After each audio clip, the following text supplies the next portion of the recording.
یعنی ترازو میں ہلکی ہو جائیں گی۔ تو سرور کائنات صلی اللہ تعالی علیہ وسلم ایک پرچہ اپنے پاس سے نکال کر نیکیوں کے پلڑے میں رکھ دیں گے، تو اس سے نیکیوں کا پلڑا وزنی ہو جائے گا۔ وہ عرض کرے گا میرے ماں باپ آپ پر قربان، آپ کون ہیں؟ حضور فرمائیں گے میں تیرا نبی محمد ہوں صلی اللہ تعالی علیہ وسلم، اور یہ تیرا وہ درود پاک ہے جو تو نے مجھ پر پڑھا تھا۔ صلو علی الحبیب صلی اللہ تعالی علی محمد۔ ماہ شعبان کی آج 28ویں شب شروع ہو گئی۔ اللہ نے چاہا تو ہم ماہ رمضان کو پانے میں کامیاب ہو جائیں گے۔ اللہ کرے کہ ہم ماہ رمضان کے سارے فرض روزے رکھنے میں کامیاب ہو جائیں، ساری نماز تراویح ادا کریں، خوب تلاوت قرآن کا شرف حاصل کریں، اعتکاف کی برکتیں لوٹیں، شب قدر کے قدردانوں میں شامل ہو جائیں۔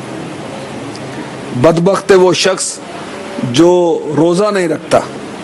جی ہاں، میں نہیں کہہ رہا، اللہ کے حبیب فرما رہے ہیں۔ ارشاد فرمایا جس نے ماہ رمضان کو پایا اس کے روزے نہ رکھے وہ بدبخت ہے۔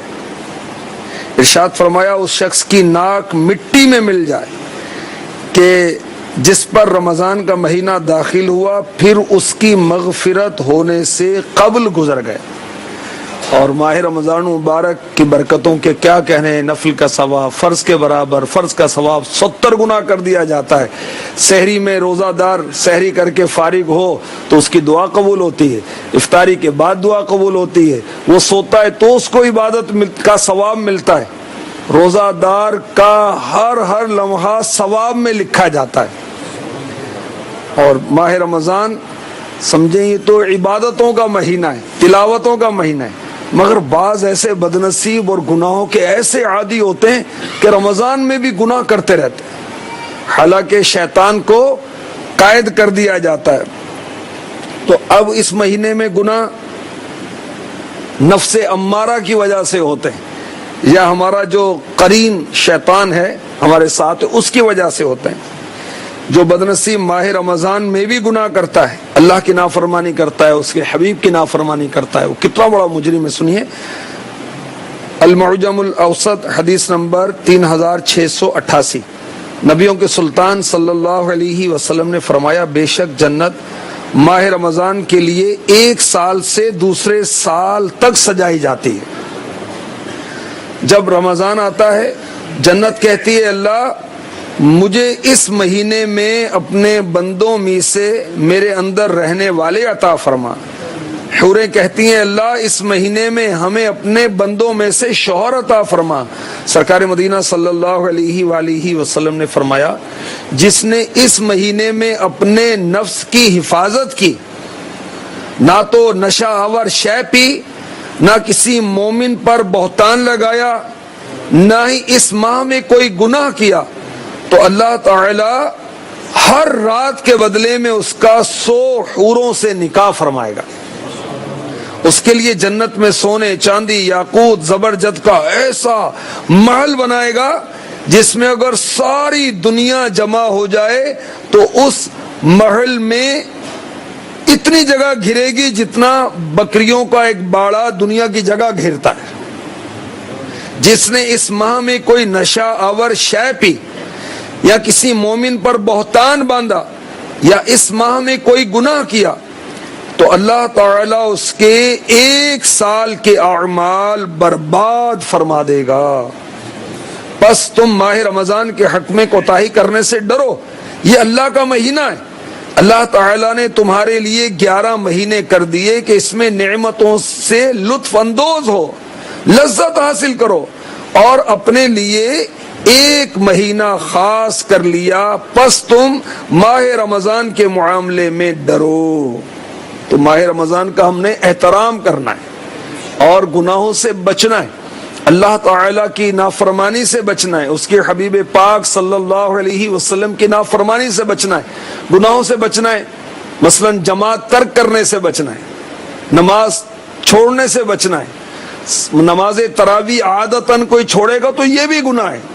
اب رمضان میں بھی گناہوں بھرے چینل دیکھتے رہیں گے، کیا رمضان میں بھی استغفر اللہ جو پہلے نشے کرتے ہیں اب بھی نشے کرتے رہیں گے؟ تو رمضان کے علاوہ بھی درست نہیں ہے. مسلمانوں کی غیبتیں کرتے رہیں گے، مسلمانوں پہ الزام لگاتے رہیں گے، بدنگاہی کرتے رہیں گے، جھوٹ بولتے رہیں گے، غیبت کرتے رہیں گے، چغلیاں کھاتے رہیں گے، سود و رشوت کا لین دین، وہ بھی رمضان میں، استغفر اللہ، اللہ تعالیٰ کی نافرمانی رمضان میں. تو انشاءاللہ ہم ماہ رمضان میں اپنے آپ کو حتی الامکان انشاءاللہ گناہ سے بچائیں گے. اللہ ہمیں توفیق عطا فرمائے. میرے آقا علیہ الصلوۃ والسلام نے ارشاد فرمایا میری امت ذلیل و رسوا نہ ہوگی جب تک وہ ماہ رمضان کا حق ادا کرتی رہے گی. عرض کی یا رسول اللہ صلی اللہ تعالی علیہ وسلم رمضان کے حق کو ضائع کرنے میں ان کا ذلیل و رسوا ہونا کیا ہے؟ فرمایا اس مہینے میں ان کا حرام کاموں کا کرنا. پھر فرمایا جس نے رمضان میں زنا کیا یا شراب پی تو اگلے رمضان تک اللہ تعالیٰ اور جتنے آسمانی فرشتے ہیں سب اس پر لعنت کرتے. پس اگر یہ شخص اگلے ماہ رمضان کو پانے سے پہلے ہی مر گیا اس کے پاس کوئی ایسی نیکی نہ ہوگی جو اسے جہنم کی آگ سے بچا سکے.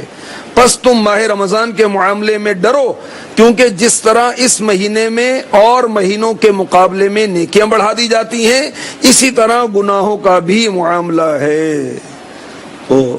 بھائیو کر لو گناہوں سے سبھی توبہ کے اب پڑ گئے دوزخ پہ تالے قید میں شیطان ہے. عاصیوں کی مغفرت کا لے کر آیا ہے پیام جھوم جاؤ مجرموں رمضان میں غفران ہے. رمضان جو ہے یہ بخشش کا مہینہ ہے. اب رمضان میں بھی ہم بخشش نہ کروا سکے اپنے رحمت والے رب سے تو اس سے زیادہ محرومی اور کیا ہوگی. اللہ تبارک و تعالی ہمیں ماہ رمضان کو صحت اور عافیت اور سلامتی کے ساتھ اور اچھی اچھی نیتوں کے ساتھ پانے کی سعادت عطا فرما دے. تو نیت کر لیں انشاءاللہ ہم ماہ رمضان کے سارے روزے رکھیں گے. انشاءاللہ ماہ رمضان میں تراویح بھی ادا کریں گے سارے. انشاءاللہ تلاوت قرآن بھی ہم کریں گے. انشاءاللہ اعتکاف کی برکتیں بھی لوٹیں گے اور شب قدر میں بھی عبادت کریں گے. اللہ تعالی ہمیں نصیب فرمائے. آمین آمین آمین بجاہ النبی الامین صلی اللہ تعالی علیہ وسلم.